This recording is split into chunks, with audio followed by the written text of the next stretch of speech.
Attorney, ano pong hinay niyo po dito sa Supreme Court? Okay. Nagpa-file yung mga kliyente namin. Mga employees na naapektuhan ng privatization ng mga employees, mga OFW, mga senior citizens, mga concerned citizens, mga labor organizations. Nagpa-file sila, pinausap nila kami. Ang nais namin ay mag-file ng petition for prohibition na may kasamang temporary restraining order at saka injunction. Bakit? Kasi dahil sa ginawa nila without proper public consultation, ang effect ng pag-contract ng pagpapatakbo ng airport ay tataas yung mga fees na hindi alam o hindi nakonsulta yung mga tao. Sir, may mga counter proposal kayo. Siyempre, this is part of the modernization airports natin. Are you proposing Okay, iba-ibang grupo kasi itong mga bayan. Pero ang general consensus, hindi naman kami propose doon sa papagandahin ng airport. Pero hindi naman pwedeng binibisa tayo sa sarili natin. Isipin nyo, parang sinabi nila, aayusin ko yung skyway. Ayusin natin yung skyway, pero bayaran nyo muna kami. Kukunin namin sa inyo, sa taong bayan yung bayad para paayos yung skyway. Diba, kontra yon sa concept ng public-private partnership. Concept ng public-private partnership, mag-invest kayo para kabutihan ng mga mayan. At in the process, makikinabang tayong lahat. Yun yung fundamental principle, kaya kami nagawa. So parang lumalabas, attorney, yung puhunan magagaling pa mismo sa bulsa ng mamamayan. Exactly. Technically, ang weakness nito is nag-i-increase na, nag-turnover na ng authority to charge fees and increase fees sa isang private entity when isang public utility ang concerned. And contrary to sa madaming batas natin na nagsasabi na hindi mo pwedeng i-delegate yung regulation ng fees sa isang private entity. So nabanggit niyo po, attorney, no, ito ay petisyon ng mga manggagawa, mga negosyante, mga maliliit na negosyante at mga OFWs. Pero matanong ko lang, attorney, kasi merong mga residential area sa paligid ng NAIA. Posible po ba maapektuhan rin ito ng privatization? May point ka dyan. May experience tayo sa madaming developmental projects na nadadamay pati yung mga maliliit na private property owners sa mga paligid ng developmental projects. Wala akong sufficient basis para sabihin meron, pero posible yun. In fact, kung meron kayong mga kilalang mga ganong private parties na pwedeng maapektuhan, magandang sumama sila at tumabon sila sa petition. At sa mga susunod na pagkilos para maging aware tayo. So posible po, baka may sumunod, no? Baka lang, no? Pwede, sakali na merong magpetisyon ng mga homeowners, gano'n. Attorney, sinabi niyo po parang ginigisa tayo sa sarili nating mantika. Parang wala silang pondo. Bakit po sila, sa tingin niyo po ba wala silang pondo? Bakit po sila nag-bid kung wala po pala silang pondo? I'm sure na may pondo sila. It so happens na ito yung naging resulta ng at yan ay resulta dahil sa walang actual public consultation. Kung nagkaroon ng public consultation, narinig yung process ng mga empleyado, yung kahit yung public na gumagamit ng airport, yung mga concession, I'm sure hindi ganito yung magiging resulta. So, let me repeat, hindi kami against development. Hindi kami against yung pag-aayos ng paliparan namin. Kasi kailangan naman talaga. Pero hindi naman pwedeng ginigisa tayo sa sarili natin. Hindi rin pwede na bayad muna kayo, saka namin ayusin. Doon, for clarification yun, attorney, no, dapat po ay ayusin muna nila bago sila maningil ng mataas. Take it slow. Yes. It's important. Lahat tayo apektado. Dapat talaga may consultation. Dapat talaga lahat tayo na involved sa airport, na gagamit ng airport, ay may participation doon sa process. Sir, attorney, Dito, bumango yung pangalan ni Mr. Ramonang dahil doon sa kanyang proposal na ayusin raw itong baha dito sa Metro Manila basta so naging iba yung ay pwedeng isang uri po ba ng scope din dahil ito nga magkaka-eleksyon na itong sa airport. Kami na po pala So, sabihin, gusto ng mga gawa niya ngayon na may participation ng mga mayan na may proper consultation na lahat ng affected parties kung pinapaksigan, walang masama sa development. May problema ng mga tayo sa bahay. Diba? Pero hindi pwede lahat ng stakeholders, lahat ng stakeholders, board, flood control, sa public utilities, may participation.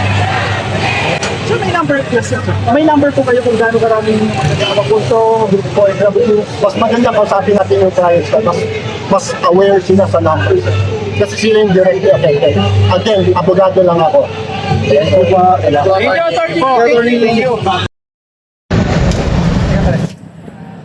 5 seconds. 5 seconds lang, 5 seconds. Sabay-sabay. Sir, Kunan mo din kami na wala pa magkatanong. Magandang umaga, Calio D, no? About dito sa reklamo nga na isusumite dito sa Korte Suprema patungkol sa PPP o pagpapakansila nitong PPP sa NAIA. Ano po masabi niyo dito, sir? actually hindi pa yung cancellation ang aming ipapasok sa Supreme Court ngayong umaga ay pagpapatigil ng implementation ng mga ni-impose na fees sa NAIA sa lahat ng airport na tumaas ng 1,000%. Minsan ang halos lahat ng mga fees dito sa take-off, sa landing, sa parking, sa terminal fees, airport fees, lahat ng klase ng fees, minimum 100% ang itinaas. Ay mabigat yon, mabigat. Alalahanin na yung airport, ang nagpatayo niyan ay ang taong bayan. Pero ang taong bayan ang ipinatayo diyan, bakit naman ura-uradang ibinibigay sa San Miguel Corporation nang hindi man lamang kinonsulta ang mga manggagawa, ang mga negosyante doon na maliliit, ang mga OFW na siyang pasahero, taon-taon na 7,000 ang umaalis sa atin dito. Pero bakit hindi man lang kinonsulta? Tapos bakit napakataas samantalang 15 years naman ang kontrata? Bakit gusto agad bawiin ni Ramon ang kanyang gagastusin? Si Ramon pangatlo sa pinakamayamang tao dito sa Pilipinas. Sobra naman siya. Yung ating airport, yan ay serbisyo. Parang tubig. Parang tubig na dapat yan ay serbisyo, hindi negosyo. At yan nga yung problema kung bakit kami tumututol sa privatization dahil yung sektor ng serbisyo tulad ng airport, tulad ng tubig ay ginagawang negosyo ng mga malaking negosyante. At ito na nga ang resulta, 1,000% increase sa lahat ng bayarin. Kaya yun ang aming pakiusap at panawagan sa Supreme Court, dapat mag-intervene, mag-issue ng TRO sa implementation ng bayarin sa ngayong September na mapigil muna at magkaroon muna ng dialogue at usapan. At si Ramon naman, napaka-open na pakipag-usap.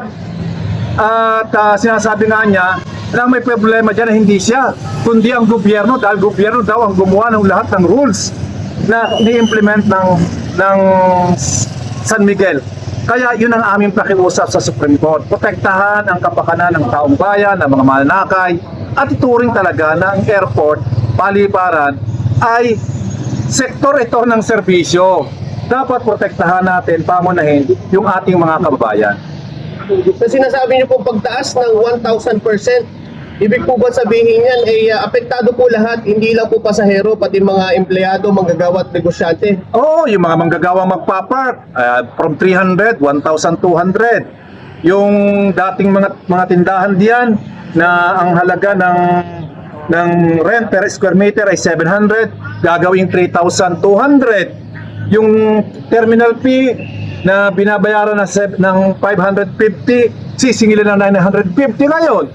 ay napakalaking halaga nun.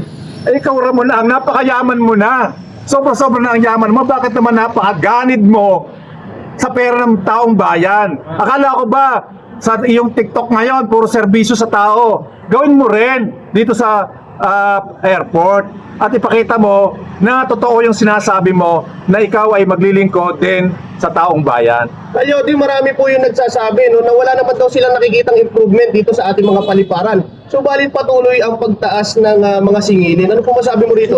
Ngayon, wala. Tingnan ko naman, in fairness, magkakaroon na improvement yan dahil ayusin ang pabeta, ayusin ang mga parking, lahat magkakaroon na improvement. Pero wag naman bawiin sa loob ng 3 taon o 4 na taon yung dapat mong binabawi sa loob ng 15 taon. At meron ka pang another 10 years na palugit para mag-extend, para kumita ka pa uli. Kaya huwag mo namang ura-uradang i-implement ngayon ng todo-todo. Pwede bang 25% increase? Eh, baka pwede na yon. Huwag naman todo-todong 100 to 1,000% increases. Kawawa naman yung mga manggagawa. Kawawa naman yung mga OFW na nagtrabaho ng matino doon sa ibang bayan. Last question, sir. Maingay din kasi yung sa flood control, may proposal sila ko. Pwede kong tayo reaction din. Nakakatuwa si Ramon Ang na nagsasalita ng sa flood control, Arisin Ambara. Pero Ramon Ang, walk the talk. Gawin mo yung sinasabi mo. Itigil mo ang iyong proyektong Parex na maglalagay ng malaking poste sa gitna ng ilog ng Pasig. Eh kung yung pala ang nakakabaha, bakit mo naman babarahan ng malaking poste ng iyong expressway sa gitna ng ilog Pasig, yung ilog Pasig? Kaya yun muna, gawin mo muna officially, ipatigil ang iyong proyekto sa ilog Pasig. Pangalawa, yung airport sa Bulacan ay magkikreate din niya ng pagbaha. Aminin mo at sa hindi, magkikreate siya ng baha dahil yung mabababaw na lugar dyan ay tatambakan mo para mag-level. Saan pupunta yung tubig na yun na dating ina-absorb nung lugar na yun? Di sa mga karating na barangay. Kaya nga nangako ka eh. Kaya nga nangako ka noon pa. Nalilinisin mo ang Tulyahan River at ngayon ini-extend mo sa lahat. Walk the talk, Ramon Ang. Kalyo din, nabanggit na rin naman itong Skyway, no? Minsan kasi napag-usapan na isa ito sa naging dahilan ng pagbaha sa Metro Manila. Oo. At yan ang problema natin. Kasi ang problema natin ngayon, puro sementado na, ano? Puro negosyo na ang lahat ng ating lugar. Kaya hindi na ma-absorb yung tubig. Pero ang pinakamahalagang problema dyan, dapat upakan ni Ramon Ang yung mga katulad niyang mga malalaking negosyante sa pagmimina at quarrying at mga developer nagmagawa ng subdivision, nagbubungkal ng lupa sa kabundukan na open yan, na kapag bumagyo, may dalang malakas na ulan, yung tubig, pagkausdos yan sa bundok, daladala ang lupa na tumatambak sa mga dam, sa mga ilog at sa lawa ng Laguna. Kaya nangyayari ngayon, yung lawa ng Laguna, mga ilog at dam, mababaw na dahil sa tambak ng lupa. Hindi na kayang ma-absorb yung dating kayang i-absorb noon. Kaya ipatigil ang mga quarrying sa kahabaan ng Sierra Madre para hindi na magbaha sa Metro Manila. Itigil ang mining, itigil ang land grabbing para i-transform into ay subdivision ng mga developer. Yun ang gawin mo. Sisihin mo yung mga kapwa mo, mga oligarch dito sa bansang ito at mga dynasty na mga politiko na pumapayag na gawin ang mga kalokohang yan. Kalyodi. Kalyodi, salamat po. Okay na. Ito lang.